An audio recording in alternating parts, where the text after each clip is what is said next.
오늘 말씀의 제목은 하나님의 지혜와 세상의 지혜입니다. 특히 하나님의 지혜의 종합력이라는 관점에서 보도록 하겠습니다. 요한계시록 21장 22절에서 23절을 함께 읽도록 하겠습니다. 성 안에서 내가 성전을 보지 못하였으니 이는 주 하나님 곧 전능하신 이와 및 어린 양이 그 성전이심이라. 그 성은 해와 달의 비침이 쓸데없으니 이는 하나님의 영광에 비추고 어린 양이 그 등불이 되심이라. 아멘. 이 율법적 세상은요, 빛이 있으면 그림자가 있습니다. 그래서 율법적 사상도요, 빛의 면을 가지고 있지만 또한 그것이 끌고 오는 그림자를 필연적으로 담고 있죠. 하지만 천국의 빛은 율법적 세상의 빛과 다릅니다. 천국은 태양빛이 필요가 없고요. 예수님과 하나님의 영광 자체가 빛이 됩니다. 그래서 그림자가 조금도 없는 곳이죠. 그래서 요한일서 1장 5절에서 말씀하시는데요, 그는 빛이시라 그에게는 어둠이 조금도 없으시다는 것이니라 라고 말씀하고 있습니다. 하나님께는 온전한 빛밖에 없고요, 그림자라는 것이 존재하지 않죠. 여러분, 세상에 있는 사상이나 이데올로기는 그 안에 일부 빛의 면모를 가지고 있다 하더라도요, 그것은 불완전한 인간에 의해서 고안된 속성을 가지고 있기 때문에 그림자도 분명히 있음을 우리는 알 수 있죠. 그래서 이 빛과 그림자의 양면성을 가지고 있다는 것, 이것을 우리가 파악을 해야 됩니다. 그래서 고린도전서 2장 6절에서 말씀하시는데요, 이 세상에서 없어질 통치자들의 지혜가 아니요라고 말씀을 하고 있죠. 그러니까 세상에 있는 모든 지혜의 속성이 무엇인가? 소멸된다는 것입니다. 영원한 속성이 없습니다. 그러니까 진리라는 것은 영원한 속성이 있어야 진리가 될 수 있거든요. 그러니까 부분적인 장소에서 부분적인 시대에서 진리라면 그것은 더 이상 진리일 수가 없습니다. 그래서 세상에 있는 모든 지식과 지혜는요, 없어진다. 그러니까 일정 시간 동안 그것이 꽃을 피울 수도 있고 또 세대에 영향력을 끼칠 수가 있지만 그것이 지속적인 이 힘을 가지고 있지 못한 것을 말씀을 하고 있는 겁니다. 그래서 결정적으로 이 세상의 지혜는요, 영원한 말씀이신 예수 그리스도를 알기에 부족함을 말씀을 하고 있죠. 그러면 이것이 거기에서 끝나지 않습니다. 요한복음 1장에서 만물이 말씀으로 말미암아 지은 바 되었다고 말하고 있지 않습니까? 그러면 하나님의 말씀이 만물보다 더 크죠. 만물을 품고 있으면서 만물보다 큽니다. 그리고 하나님의 말씀은 영원한 생명의 속성을 가지고 있습니다. 영원 전부터 영원 후까지도 우리 가운데 능력 있는 말씀이죠. 그러면 하나님의 말씀이 이 무한대의 선이라는 속성을 가지고 있다면 이 세상에 있는 지식, 이것은요, 마치 점과 같은 것이죠. 즉 창조와 종말까지 모든 세대를 다 아울러도요, 지극히 작은 구간에 지나지 않을 것이고, 그런 이 전 세대 속에서 한 세대에 이 바람 같은 영향을 미치고 사라져버린 이 세상의 모든 사상들은요, 점 정도의 영향력에 지나지 않는 것입니다. 그래서 우리가 결국 하나님의 말씀을, 영원한 말씀이신 그리스도를 통해서 만물을 알지 못하면 이 만물 가운데에서 하나님께서 주관하시고 경영하시는 일들을 우리가 이해할 수 없고요. 그리고 세상의 인식에는 오류가 일어날 수밖에 없음을 말씀을 하고 있습니다. 그러면 하나님의 말씀은 세상을 어떻게 바라보고 있는가? 하나님의 말씀은요, 세상을 수평적인 사고의 구도로 바라보고 있는데요, 이것을 저는 이렇게 다른 언어로 바꾸는데 이 양자가 말씀과 성령 안에서 하나 되고 조화된 그 관점으로 세상을 바라보고 있다라고 저는 이렇게 정의를 내리고 있습니다. 좀 더 쉽게 표현을 하면 율법과 은혜라는 관점으로 보고요, 그리고 하라 하지 말라는 그 하나님의 계명의 관점에서 보는 겁니다. 그러니까 그 율법과 은혜가 따로 노는 것이 아니고, 하라 하지 말라는 그 계명이 서로 분리되어 있는 것이 아니고요, 이 전체가 하나가 되어서 그 조화 속에서 말씀과 성령 안에 있는 하나됨 속에서 세상을 우리가 유기적으로 통찰해 나갈 수 있다는 것을 말씀하고 있는 겁니다. 예를 들면 하나님 말씀 중에 서로 사랑하라는 말씀이 있죠. 그리고 또 그 반대편에서 간음하지 말라는 말씀도 있습니다.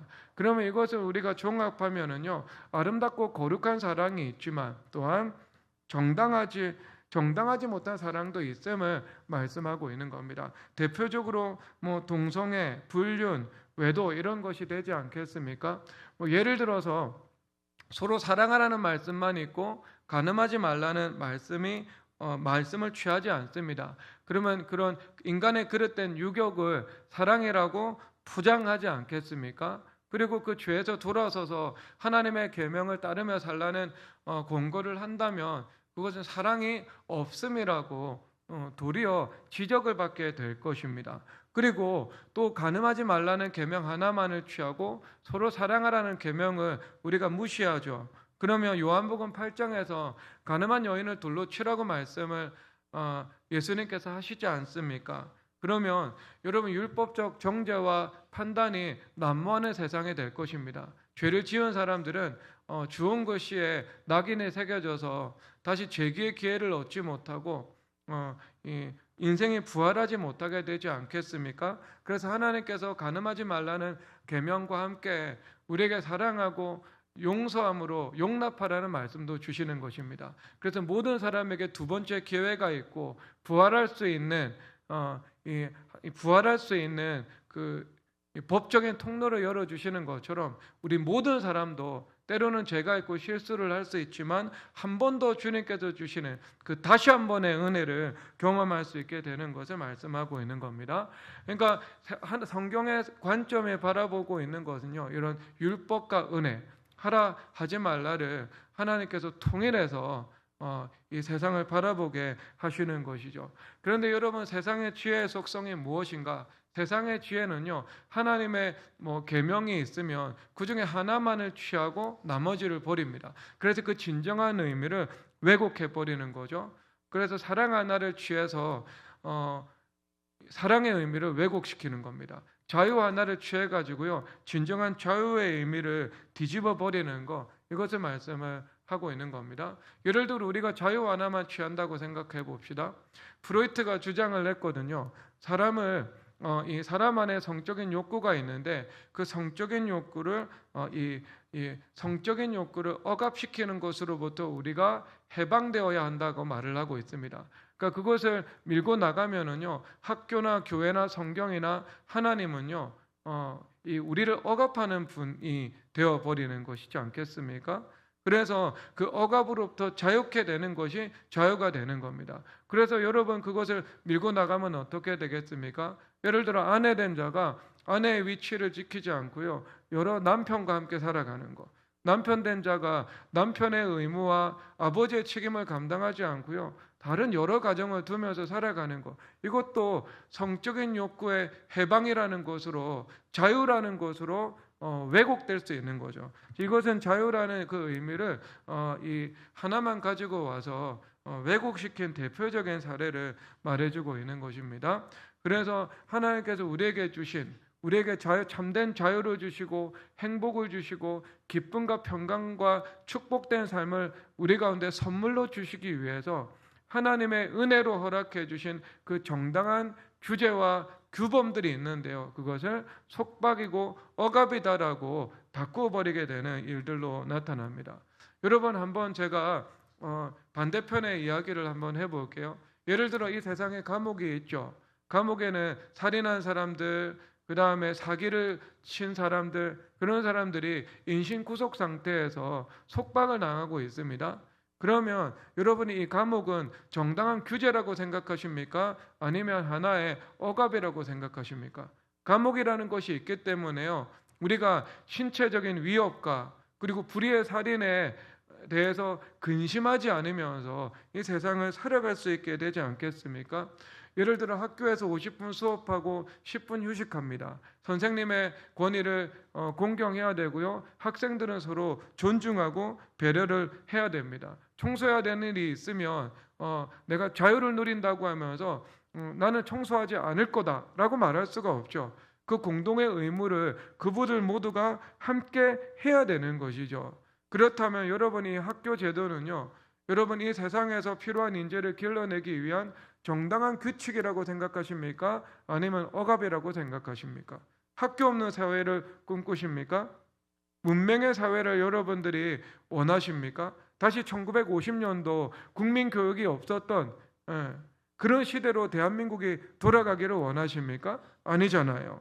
그러면 여러분 또한 나라마다 국민들의 생명과 재산을 보호하기 위한 강한 군대를 보유하고자 하지 않습니까? 여러분 군대가 없는 나라에 전쟁이 없겠습니까? 평화가 있겠습니까? 여러분 역사가 그렇게 말해줍니까? 한 나라가 군대를 육성하기를 포기하죠. 그러면 시간이 얼마 지나지 않아서 그 탐욕스러운 이웃에 의해서 국토가 유린당하는 전쟁이 나타났고요. 그토록 꿈꾸고 원하는 평화도 지킬 수 없는 현실들이 이루어졌습니다.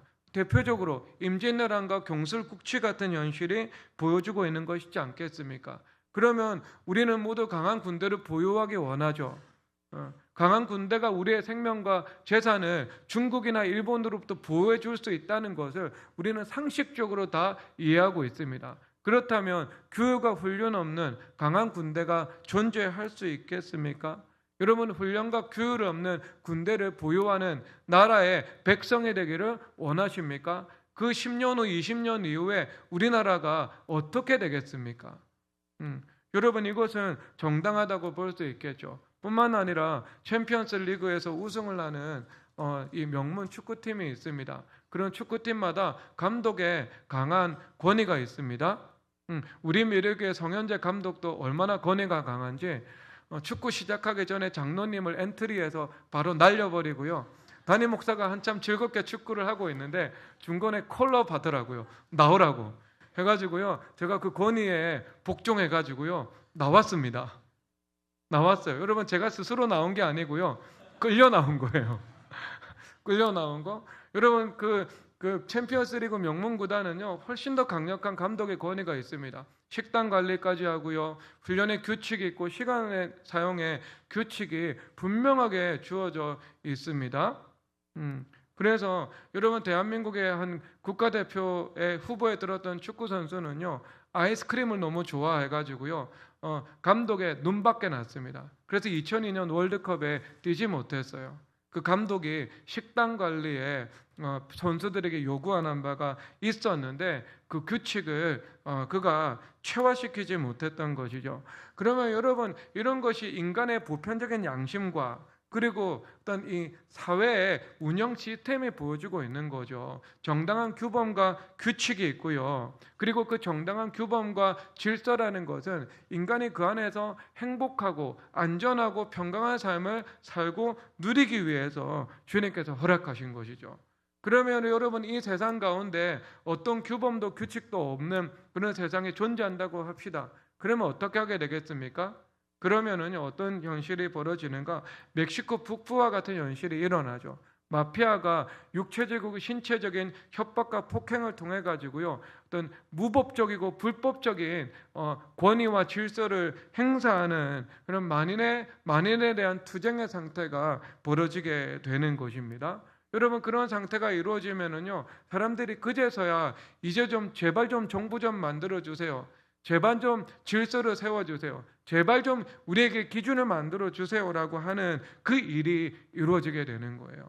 여러분 클린스만 축구대표팀 감독이 우리 축구 국가대표를 이끌어 나갈 때요. 왜 손흥민 선수와 이강인 선수의 그런 어떤 무법한 일들이 일어났는가? 그것은요. 1차적으로 감독이 질서를 잡아주지 않아서 그렇습니다.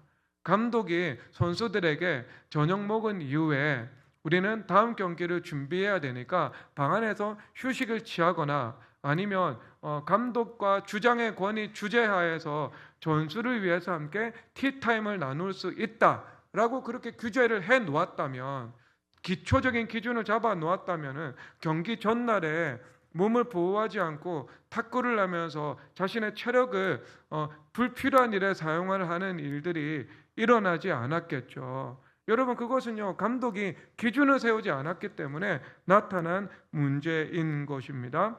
그래서 여러분 원수 마귀도요 똑같은 사고방식을 가지고 있습니다. 하나님께서 허락해 주신 복된 규범과 질서를요 억압이라고 주장을 하는 거죠. 창세기 3장 1절 보도록 하겠습니다.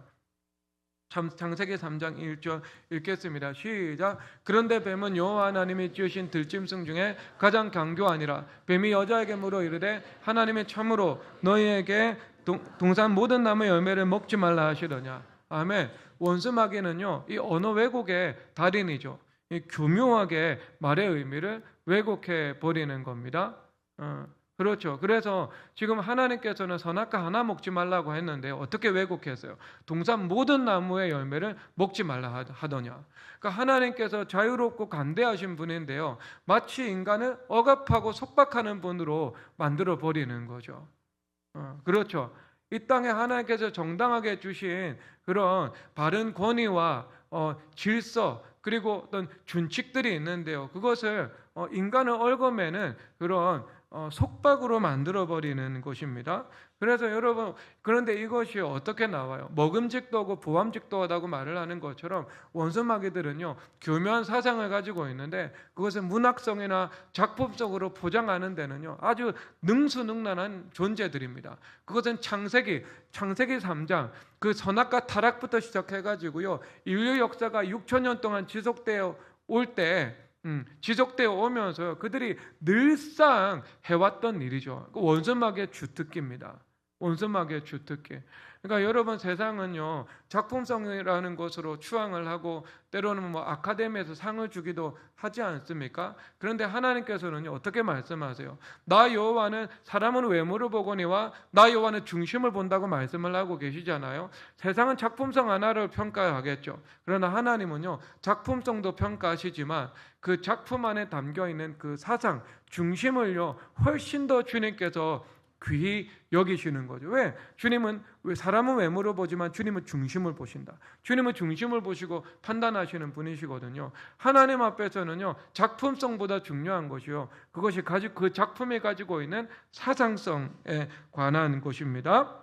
사상에 관한 것이죠. 그러니까 여러분, 선악과는 작품성이 뛰어납니다. 왜? 보암직도 하고 먹음직도 하고 지혜롭게 할 만큼 탐스럽기도 한 나무다 말씀하고 계시잖아요. 하지만 그 안에 어떤 하나님의 정당한 것을요 왜곡시키고 있는 것을 말씀을 하고 있는 것이죠. 말씀을 하고 있는 거. 그러니까 여러분, 우리가 어떤 이 하나님의 정당한 계명을 그레이톤으로 채색해 버리는 것, 이것을 우리가 잘 분별할 수 있어야 되죠. 그러니까 자유라는 것이 책임이 따라오거든요. 사랑이라는 것이 공의도 따라오거든요. 그렇죠. 하나님의 은혜라는 것은 율법의 파괴자로 존재하는 것이 아니라 율법의 완성으로 존재하고 있거든요. 그러니까 여러분, 그런 하나님의 법 없는 은혜 자체가 십자가라는 하나님의 법을 통해서 주어진 건데, 법 없는 하나님의 은혜, 그리고 책임 없는 자유, 그렇죠. 이런 것은요 인간에게 유익함을 주지 못합니다. 이것은 결국 자기 파괴적인 길로 우리의 인생을 이끌어 나갈 수밖에 없습니다. 여러분, 이 동성애 운동의 사상적 기반을 제공한 사람이요 미셸 푸코라는 사람이거든요. 천재적인 사상가이면서 글을 쓰는 사람이었습니다. 그런데 여러분, 이 천재가 세상에 있는 모든 질서를요 억압의 구조로 보고 있는 거죠. 거대한 감옥으로 보는 것이었습니다. 그런데 이 사람이 여러분 동성애자로 살아가다가 결국 에이즈로 인생을 마감을 했거든요. 이 사람의 사후에 프랑스의 기 소르막이라는 철학자가 이 사람의 묘비 앞에 와서 기자들을 불러놓고 회견을 냈습니다. 무엇을 발표했는가? 미셸 푸코는 소아성애자였다라는 것을 발표를 한 거예요. 여러분, 그가 단순히 동성애자뿐만이 아니었고 소아성애자였습니다. 그러니까 10살, 12살 된 그 소년들을 불러놓고 자신의 성적인 욕구를 채우는 변태적인 그 욕구를 가지고 있는 사람이었거든요. 그러면 여러분, 그 사상이 어디에서 나왔습니까? 그런 자기 소아성애적인 그릇된 욕구를 정당화하기 위해서, 그러니까 자신의 그런 이 유욕을요 제한 없이 합법적으로 풀어놓기 위해 가지고요 이런 사상 체계를 만들어내지 않았을까라고 생각을 하는 겁니다. 생각을 하는 거예요. 그런데 바로 그것을 죄라고 말하는 성경과 교회와 그리고 학교와 그리고 가정, 이 모든 것들을요, 그는 감옥이라고 묘사를 한 거죠. 여러분, 감옥이라고 묘사를 한 거예요. 여러분, 그렇게 말할 수 있겠습니까? 여러분, 어머니 아버지가 여러분들의 감옥입니까? 어머니 아버지 없어야 되겠네요. 없으면 감옥에서 해방되는 거예요. 학교가 여러분 감옥이에요. 여러분 저 다 홈스쿨링 하셔야 되겠네요. 그렇죠. 그러니까 그런 그릇된 사고방식을 가지고 있는 거죠. 하나님께서 우리에게 일반 은혜 가운데 복을 주시기 위해서 만드신 기간이잖아요. 여러분, 학교 없는 세상이 좋습니까? 학교 있는 세상이 좋습니까? 1950년 이전 여러분 조선 사회가 좋습니까? 아니면 전 국민 모든 국민에게 보편적으로 교육해서 누구나 자신의 능력과 어떤 성실성에 따라서 자신의 꿈을 펼칠 수 있는 사회가 더 좋습니까? 어떤 사회가 더 좋아요? 어떤 사회가 여러분 일본이요 메이지 유신을 통해서 미국의 교육제도 받아들여 가지고 국민교육 실시하거든요. 그러니까 일반 평민과 모든 국민들이 의무적으로 초, 중, 고등학교 교육을 받게 합니다. 그러면서요 일본의 인재 집단이 바뀌었어요. 여러분 메이지 유신을 통해서 국민교육 받아들이기 전까지는요 세습 사무라이들이 일본의 6%대 밖에 되지 않은 세습 사무라이들이 일본의 엘리트 역할을 했습니다. 엘리트. 이 사람들이 지식인도 되고 행정관료도 되고 모든 것을 다 했습니다. 나머지 94%는요 어떤 기회도 받지 못했습니다. 그런데 여러분 국민교육을 실시해가지고요 보편적으로 모든 국민들이 의무적으로 초등학교, 중학교, 고등학교 교육을 받게 제도적으로 만들어 버렸습니다. 그리고 나서 일본의 엘리트 계층이요 모든 국민들에게 열려버리게 된 거예요. 누구나 능력이 뛰어나다면, 누구나 성실하게 공부를 하면 와사대 대학도 들어갈 수 있고 도쿄 제국 대학도 들어갈 수 있고 아니면 자신의 기술을 개발시켜 나갈 수 있는 공업 학교로 들어갈 수도 있고 그래서 어떤 사람은 엔지니어로 어떤 사람은 법대를 나와서 엘리트 관료로 어떤 사람은 뭐 육군 사관학교 진학해 가지고요 육군 장성으로 그 사회 총리로 쓰임받을 수 있는 길이요 모든 사람들에게 다 열려버리게 된 거예요. 여러분 어떤 사회가 좋습니까? 학교 없는 사회가 좋습니까? 조선시대로 돌아갈래요? 대한민국의 양반 10%밖에 없었는데요 오직 10%만이 학문을 접할 수 있었고 그 학문을 통해서 출세의 길을 스스로 열어갈 수 있었습니다. 모든 90%는요 그냥 주어진 조건 안에서 농사 지으면서 살아갈 수밖에 없었어요. 원해서 사는 것도 아니고요. 그렇죠. 여러분 그러면 그 학교가 감옥이에요? 우리에게 준 혜택은요 배부른 소리 하는 거예요. 배부른 소리. 자신의 욕구를 풀어놓기 위해서, 정당하기 위해서요. 그러니까 여러분 이 사람의 인생의 결말이 이렇게 끝났습니다. 이 사람은 동성애 운동의 사상적 진원지가 바로 이 사람이라고. 그런데 여러분 야고보서 5장 11절에서 이렇게 말씀하시네요. 다 함께 읽겠습니다. 시작. 보라 인내하는 자를 우리가 복되다 하나니 너희가 욥의 인내를 들었고 주께서 주신 결말을 보았거니와 주는 가장 자비하시고 긍휼히 여기시는 이시니라. 아멘. 여러분 하나님께서 경륜하시는 속성입니다. 욥의 인격, 욥의 말, 욥의 인생의 결말 이것을요 서로 결부시킵니다. 같이 가요, 여러분. 그래서 이것을 성경에서 마태복음 13장에서는 열매로 알리라고 말씀을 하고 있죠. 그래서 여러분 하나님께서 욥에게 말씀하시잖아요. 너희들 말은 내 종 욥의 말과 같지 않다. 너희들 틀렸다 말씀하시죠. 욥의 말. 그리고 욥이 그 고난을 당하면서 입술로 범죄치 아니하더라라고 말을 했던 그의 신앙 인격과 그의 말과 그리고 그의 인생의 결말을요 주님께서 결부시키고 있는 거예요. 이것은 가장 자비로우신 말씀이면서 가장 두려운 말씀입니다. 여러분 우리가 하나님 앞에서 바른 하나님 중심의 사고 체계와 그리고 그 인격과 그 인격을 가지고 살아가면 우리에게 아름다운 결말을 허락하시는 겁니다. 그러나 여러분 그릇된 사상과 그릇된 인격을 가지고 살아가면 생각이 그의 인격을 만드니까요. 그의 인생의 결말을 통해서 주님께서 말씀하시는 것을 말하고 있습니다. 그러니까 여러분 인격과 말과 인생의 결말은요 서로 결부가 됩니다. 그러니까 여러분 주님 앞에 구할 것은요, 뭐예요? 영생을 구해야 되는 거야. 영생은 하나님 아버지와 그가 보내신 자 예수 그리스도를 아는 것이라고. 예수님 아는 것을 구해야 됩니다. 예수님의 성품이 내 안에 내면화되는 것을 구해야 돼요. 그러면 하나님께서 나머지 것, 우리의 인생의 결말을 통해서 말씀하십니다. 말씀하세요? 그래서 여러분 지혜는 그 자녀들로 인해서 옳다함을 얻는다. 주님 말씀하고 계시잖아요. 지혜는요, 열매를 통해서 주님께서 스스로 입증해 주시는 것을 말씀하고 있습니다. 그래서 여러분 이 성경에서는 어떻게 말씀을 하고 있는가? 성경에서는요, 자, 어떤 왜곡된 자유가 아니고 성경에서는 어떻게 말씀을 하고 있는가? 성경에서는 첫 번째요, 어떤 선악과 안에서 자유가 있다고 말을 하고 있습니다. 그래서 정당한 하나님의 말씀 안에서 우리가 행복하고 자유한 삶을 누리면서 살아갈 수 있는 거예요. 여러분 제가 담임 목사입니다. 저의 자유와 행복은 어디에서 오겠습니까? 하나님께서 저한테 출근해서 퇴근할 때까지 시간을 주셨습니다. 그러면 그 자유로운 시간을 하루에 5시간씩 기도하고 그 다음에 성경 연구하고 목회 일에 전념을 하고 하라고 하신 일을 하면서 보내는 거.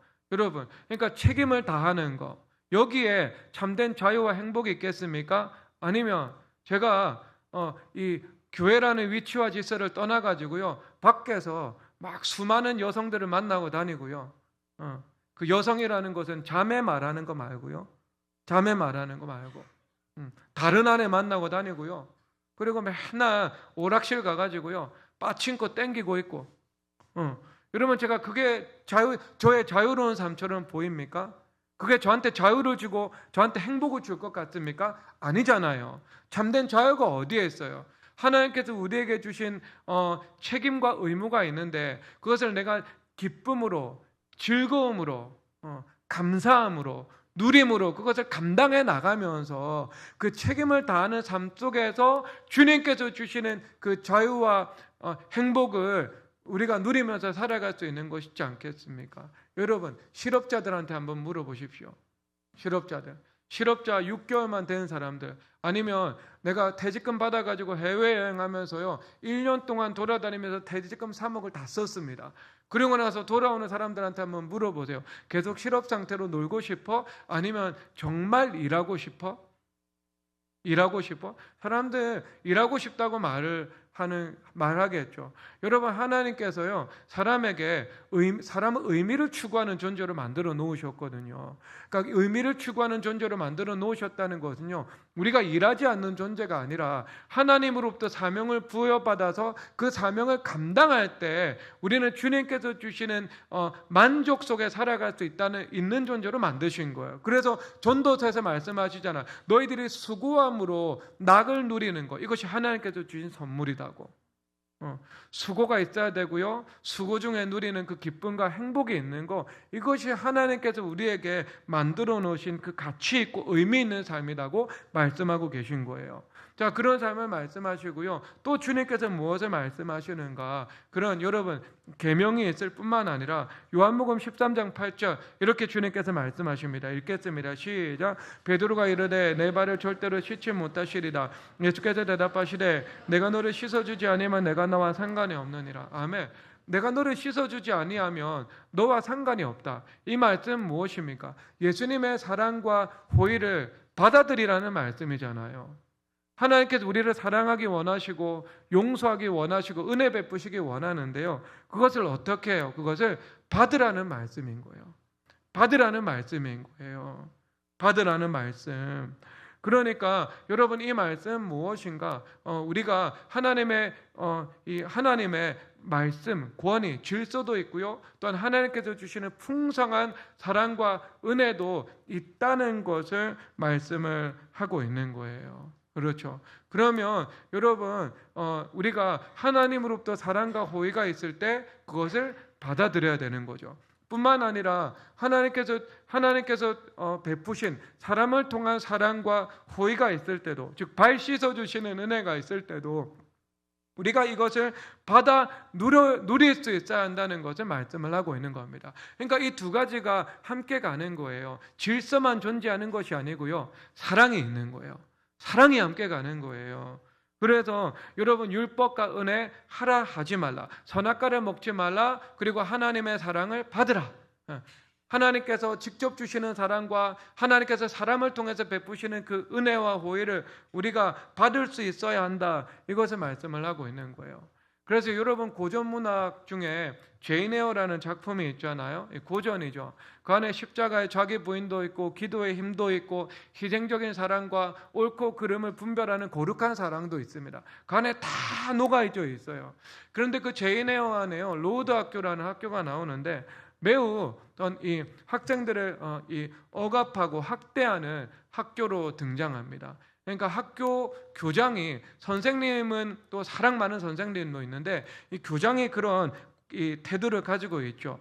그럼 그거는 악이라고 볼 수 있습니다. 그러면 여러분 이 샬롯 브렌타라는 작가가요, 이것을 통해서 학교라는 제도, 학생들의 의무라는 것들, 그 다음에 선생님의 어떤 그 사랑의 권위라는 것들, 이것을 전적으로 무시하는가? 아닙니다. 여러분 이것을 절대 파괴하지 않습니다. 이것을 그대로 두고요, 학교의 영적인 분위기를요 쇄신시켜 나가는 거예요. 그래서 변화된 학교의 모습을 보여줍니다. 학교는 학생을 교사는 학생을 사랑하고, 그리고 학교 가운데에는 이 권위도 있지만 사랑이 흘러넘치고, 그리고 학생들은 이 교사를 사랑하고 그 권위를 공경하며 따르는 그 모습을 보여주고 있는 거죠. 그러니까 학교 제도 자체를 부정하는 것이 아니고요, 참된 학교와 교사의 형상이 무엇인지를 오히려 보여주고 있는 것을 말씀을 하고 있는 거예요. 그러니까 여러분 건강한 책이죠. 이런 책은요, 작품성도 있고 그 안에 있는 사상성도 이런 매우 칭찬할 만한 책이죠. 여러분 이것이 18세기 그때 나왔으니까요 고전 작품이 됐죠. 만약에 이 시대에 어떤 상대주의적이고 그리고 기괴한 것을 추구하고 자극적이고 감각적인 것들을 높이 평가하는 이 시대의 관점에서 보면 작품성이 있지만 사상성이 이 시대의 관점에서는 바르지 못하다고 해가지고요 노벨상 못합니다. 여러분 이런 작품은요 이 시대에 오면 노벨상 탈 수 있는 작품이 되지 못할 겁니다. 자, 그러니까 여러분 이 성경적인 게 뭐예요? 마치 제이네어에서 묘사를 하고 있는 것처럼 율법과 은혜, 하라와 하지 말라, 선악과를 먹지 말라와 서로 사랑하라는 이 하나님의 말씀이 조화롭게 이루어져서 통치되고 있는 것, 이것을 말씀을 하고 있는 것입니다. 말씀을 하고 있는 거예요, 여러분. 그러니까 여러분 이런 세상의 사고방식이 가지고 있는 것들, 이것은요 하나의 의미를 가지고 와서 이 나머지를 버려버리고요 전체를 왜곡해 버리는 것. 그러니까 성경의 사고방식처럼 이 종합력을 가지고 사물을 바라볼 수 있게 하지 못하는 것을 말하고 있는 것입니다. 그래서 여러분이 세상의 지혜의 속성인데, 제가 오늘 설교 시간이 부족해서 많이 건너뛰고요, 세상의 지혜의 두 번째 속성인데요, 이 두 번째 속성이 뭐냐 하면은 그것은 모든 것을 상대화시킨다라는 속성을 가지고 있습니다. 그러니까 여러분 예를 들면 이런 겁니다. 제가 좀 쉽게 예를 들어 볼게요. 지금 저기 하린이가 지금 앉아 계신데요, 자, 우리 하린이의 용안을 제가 보고 있어요. 근데 그 하린이를 정면으로 보고 있습니다. 정면의 모습. 자, 그리고 자, 측면에서 하린이를 보고 있어요. 그러면 그 모습이 같을까요? 다를까요? 모습이 다르죠. 그러니까 여러분이 상대적인 게 뭐냐 하면은요, 시각에 따라, 각도에 따라, 보는 사람의 주관적 인식에 따라서 이 모습이 달라지는 거예요. 모습이 달라지기 때문에 이걸 가지고 어떻게 확대 해석을 하냐 하면은 할인이라는 객관적인 사실이 존재하지 않고 우리의 주관적인 인식만 존재한다고 말하고 있습니다. 제가 굉장히 쉽게 비유로 설명을 했거든요. 그러니까 여러분 이것도 여러분 왜곡이죠. 이거 어떤 왜곡이냐면요, 리얼리티와 디스크립션을 혼동시키고 있는 거예요. 그렇죠? 아니, 여러분 보는 각도가 달라진다고 해서 할인이라는 객관적인 실제가 달라지는 것은 아니잖아요. 할인은 저기 그대로 있는데요, 물론 늙어가고 있지만 늙어간다는 측면에서 상대적이지만 지금 이 순간 할인이가 그 자리에 있다는 것은 여러분 객관적인 실제잖아요. 그런데 보는 시각에 따라 달라진다고 해가지고요, 할인이는 없다, 존재하지 않는다, 할인이를 바라보는 우리의 주관적인 인식만 있을 뿐이, 이런 궤변을 말하고 있는 거예요. 그것은 여러분 디스크립션과 리얼리티, 즉 객관적인 사실과 우리의 묘사, 주관적인 인식의 차이를 구분하지 못하고 혼동하고 있는 겁니다. 궤변인 거예요. 궤변인 거. 궤변인 거. 그런데 여러분, 그런데 이게 성경에서도요, 예수님 마태복음과 요한복음에 예수님의 십자가를 묘사하고 있는 다른 각도가 있거든요. 마태복음에서는요, 유대인의 왕이라는 죄패 이렇게 설명을 하고 있습니다. 요한복음은요, 유대인의 왕인데 그것이 히브리 말과 로마 말과 헬라 말로 기록되어 있다 이렇게 표현을 하고 있습니다. 왜 그렇죠? 마태복음은요, 유대인이 1차적 독자예요. 그래서 예수님이요, 아브라함과 다윗의 후손으로 오신 분, 이것으로 충분한 거예요. 그런데 요한복음은요, 헬라인들이 독자인 거예요. 그래서 예수님의 족보가 아브라함에서 끝나지 않고요, 아담까지 거슬러 올라가죠. 모든 아담의 자손, 열방의 구원자이신 예수님을 보여주고 있으니까요. 그러니까 강조하고 부각시키고자 하는 그 각도가 다른 거예요. 그러면 여러분, 예수님의 십자가의 죽음이라는 객관적인 사실이 달라집니까? 안 달라지잖아요. 예수님의 십자가 죽음이라는 사실은 그대로 있고 우리의 시각이 다른 각도에서 다른 것을 부각시키고 있는 것이지 않겠습니까? 그러니까 여러분, 성경은요, 두 가지 다 취하는 거예요. 객관적인 실제와 그리고 우리의 인식, 이것을 두 가지를 다 가지고 올 수 있는 것, 여러분, 이것이 성경인 거예요. 그러니까 그들은 상대화시키는 겁니다. 상대화시키는 것.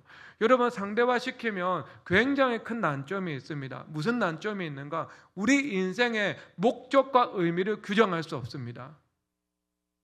여러분, 상대적이니까요. 상대적이라는 것이 무엇인가? 우리가 반석 위에 서 있는 것이 아니고 우리가 파도 위에, 서핑보드 위에 서 있는 것하고 똑같은 거예요. 그래서 조금만 바람이 불러도요, 흔들릴 수밖에 없는 겁니다.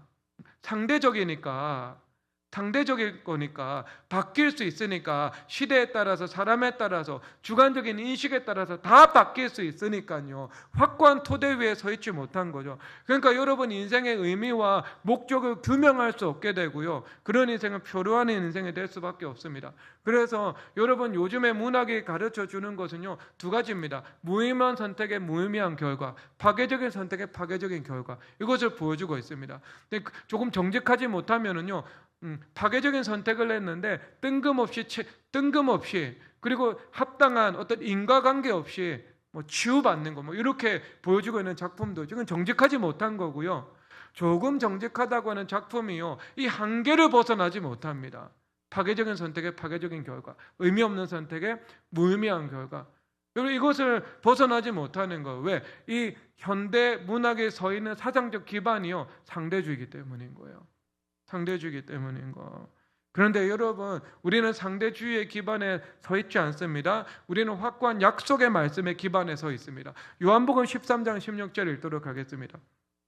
읽겠습니다. 시작. 내가 진실로 너에게 이르노니 종이 주인보다 크지 못하고 보냄을 받은 자가 보낸 자보다 크지 못하다니. 여기서 보냄 받은 자는요, 이 헬라어로는요, 사도와 동의어입니다. 그러니까 우리 모두가 사도는 아니잖아요. 그러면 우리 모두는요, 하나님으로부터 보냄받은 자입니다. 그러면 하나님께서 보낸다라고 했을 때, 이것이, 이 보냄받은 자라는 것이 성경에 있는 그런 히브리어나 헬라어 용례에 따르면은요, 우리가 분명한 임무, 사명을 받고 보내진 자들을 의미하고 있는 겁니다.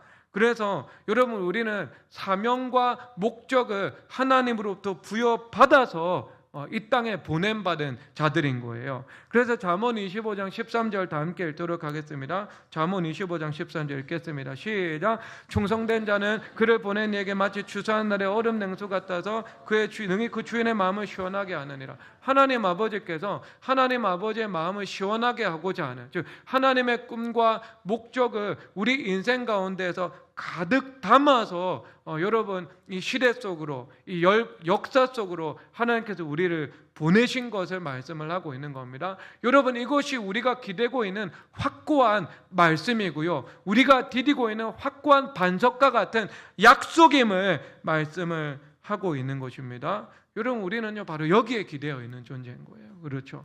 확고한 약속, 절대적이고 신실하신 하나님께서 또 부요하신, 변함없는, 흔들림 없는, 확고부동한, 아멘이신 하나님께서, 신실하신 하나님께서 우리에게 부요하신 약속의 사명이다라는 것을 말하고 있습니다. 그러니까 우리는요 그런 기반에서, 상대적인 기반에 서 있지 않고요, 이런 약속의 말씀이라는 확고한 기반에 서 있습니다.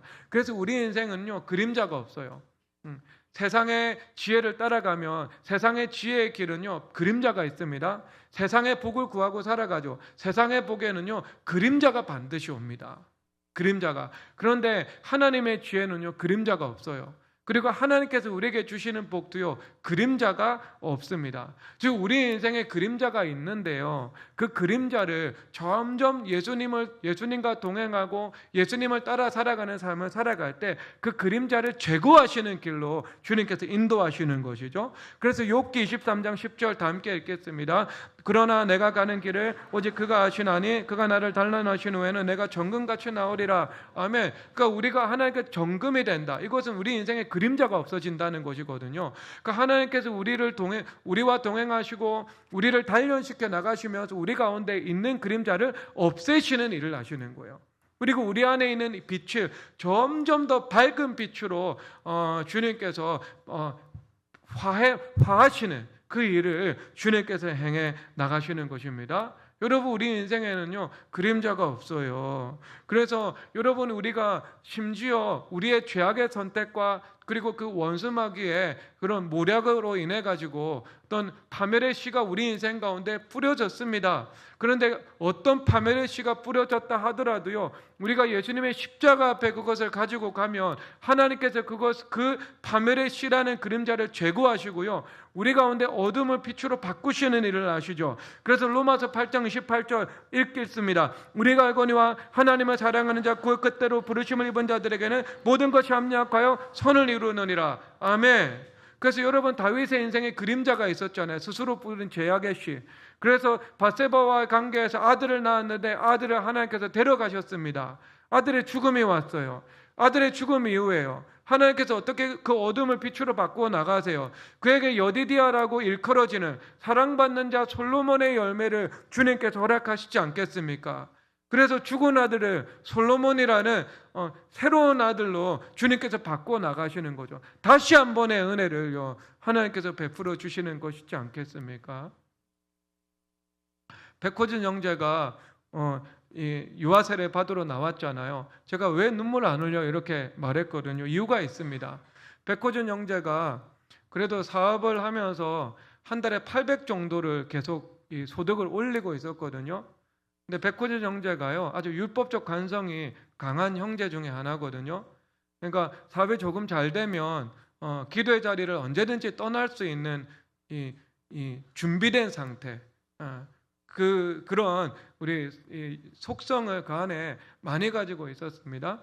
그러니까 사업이 잘 되면은요 삼각산을 안 와요. 사명을 주셨는데, 삼각산에서 산기도하는 사명을 주셨는데 떠나버립니다. 그래서 하나님께서요 그 사업을 거두셨습니다. 사업을. 그래서 제가 하나님께서 마음을 주셔서 책망하는 문자를 보냈거든요. 책망하는 문자를 받는 그 시간이요 투자사의 대표로부터 해임당하는 시간이었습니다. 동시에 이루어졌습니다. 해임 통보를 받을 때 저로부터 하나님께서 책망하라는 마음을 주셔서 문자를 보내었는데 그 문자가 도달하는 시간, 그게 동시에 이루어졌어요. 동시에 이루어졌어. 바로 저한테 전화가 왔더라고요. 얼마 전에는 스페인어 통역을 하면서요 900만 원 정도를 한 달에 벌었더라고요. 그래서 제가 호준 형제한테 그렇게 말을 했습니다.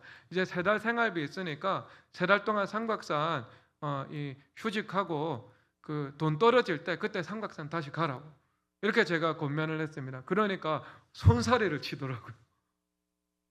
안 웃기세요? 근데 형제가 마음이 힘들죠 지금. 정금과 같이 하나님께서 그림자를 제거하는 작업을 하고 계시니까요. 근데 체육대회 때 와가지고요 주님 앞에 기도를 드렸대요. 주님 저 한번 위로해 주세요. 그리고 경품 추천 시간이 되었는데 하나님 경품을 통해서라도 한번 위로해 주세요. 경품 받고 싶지 않았는데. 그런데 어떤 목사님이 추첨을 했는데 204번이 나왔대요. 근데 자기는 205번인데 204번이 누군지는 모르겠습니다. 유진이에요. 그래서 그가 고백했어요. 유진이라도 받았으니 주님 이것으로 제가 감사하겠습니다. 그런데 그 다음에 제가 와가지고요 제가 손을 넣었습니다. 그런데 제가 보통 손을 넣을 때 제가 손을 넣는 그 느낌을 기억을 하고 있거든요. 보통 휘젓고 땡기잖아요. 여러분 그런 경험 없으십니까? 없으세요? 경품 추천하면은요 보통 휘젓고 땡깁니다. 그런데 그날따라 제가 휘젓지 않았고요 바로 표면에 있는 것을 바로 주었어요. 그러니까 제가 왜 안 휘젓지 않고 왜 내가 바로 주워 땡기지 했거든요. 근데 그게 205번이었던 거예요. 그래서 밥통을 받아서 돌아갔습니다. 근데 그때 정말 눈물이 쏟아졌대요.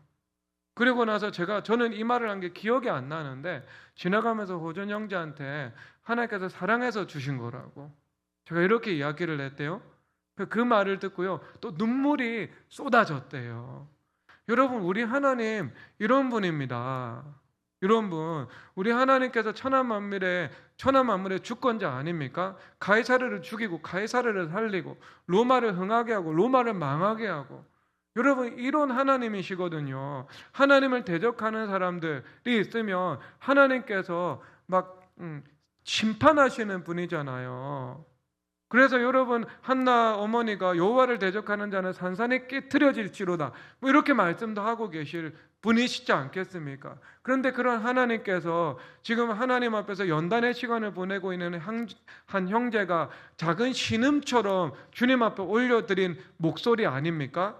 부르짖어 기도 드린 것도 아니고 그냥 마치 푸념하는 것처럼, 푸념은 아니지만 지나가면서 주님 오늘 좀 위로 저 하나 해주세요라고 주님 앞에 작은 소리로 올려드렸는데요. 주님께서 그것을 기억하시고요.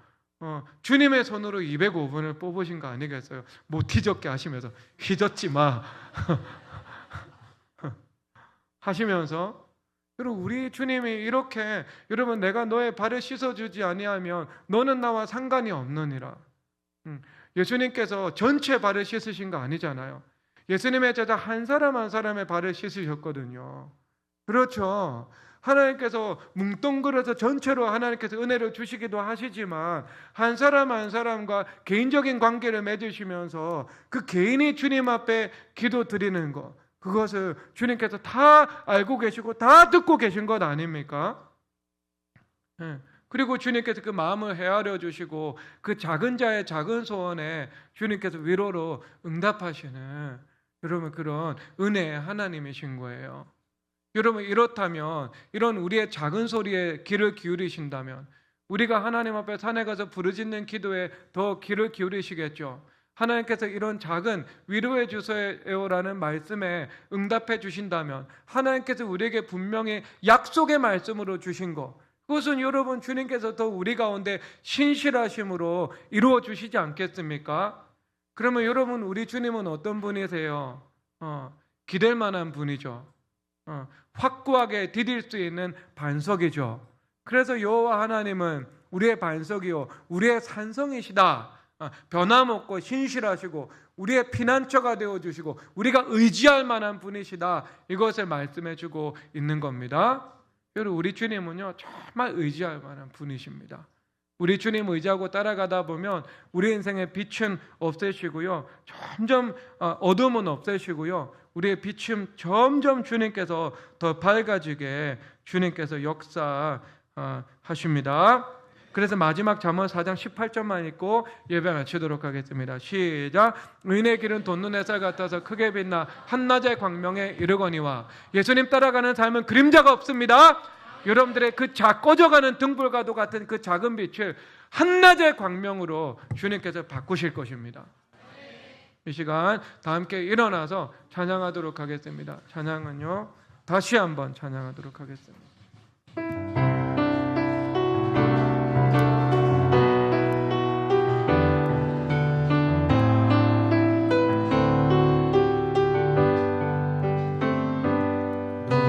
놀라우신 사랑으로 내게 찾아온 생명의 빛, 나를 붙잡는 실패의 자리 딛고 일어나 구원의 주를 외치리. 놀라우신 사랑으로 내게 찾아온 위로의 빛, 나를 누르던 세상의 말들 걸쳐버리고 구원의 주를 외치리. 다시 한번 외쳐부리리. 예수여 나를 돌아보소서. 어둠 속에서도 빛을 비추시는 예수만이 내 소망. 다시 한번 내 삶 드리리. 예수여 내 손 잡아주소서. 폭풍 속에서도 주가 붙드시는 예수만이 내 생. 다시 한번 외쳐부리리. 예수여 나를 돌아보소서. 어둠 속에서도 빛을 비추시는 예수만이 내 소망. 다시 한번 내 삶 드리리. 예수여 내 손 잡아주소서. 폭풍 속에서도 주가 붙드시는 예수만이 내 생. 마지막 다시 한번 외쳐부리리. 예수여 나를 돌아보소서. 어둠 속에서도 빛을 비추시는 예수만이 내 소망. 다시 한번 내 삶 드리리. 예수여 내 손 잡아주소서. 폭풍 속에서도 주가 붙드시는 예수만이 내 생명.